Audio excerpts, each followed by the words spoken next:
সবাই বানিয়ে ফেলেছে, একমাত্র আমিই বাকি ছিলাম। এই মিষ্টি কুমড়ো পাতার বড়া দেখতে থাকুন পুরো ভিডিওটা। তো মিষ্টি কুমড়ো পাতা নিয়েছি দেখো, তারপরে এইদিকে পাতাটা যে মাঝের শির থাকে ওই শিরটাকে বেছিয়ে সুন্দর করে ধুয়ে নিয়েছি। তারপরে এইদিকে আগে থেকে আমি আতপ চাল আর মসুরির ডাল ভিজিয়ে রেখেছিলাম।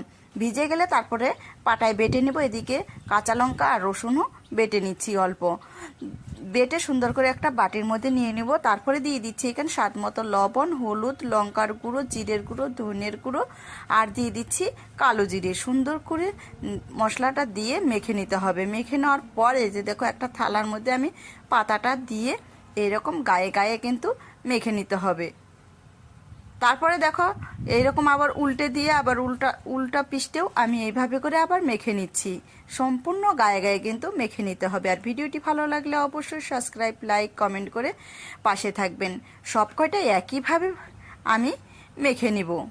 তারপরে কড়াইয়ের মধ্যে তেল দিয়ে একটু হালকা গরম হলে আমি বড়াগুলা দিয়ে এপিষ্ট ওপিষ্ট করে ভেজে কিন্তু নামিয়ে ফেলবো। বাড়িতে তাহলে এইরকম মিষ্টি কুমড়ো পাতার বড়া খেয়ে দেখবেন, অসাধারণ টেস্ট। এটা একটু অন্যভাবে করে দেখালাম, কিন্তু খেতে কিন্তু অসাধারণ টেস্ট। সম্পূর্ণ বড়াই একইভাবে ভেজে নামিয়ে নিলাম। তারপরে এখন আমি একটা খেয়ে দেখাচ্ছি কেমন হয়েছে। অসাধারণ হয়েছে, আর আপনারাই বলবেন কেমন হয়েছে।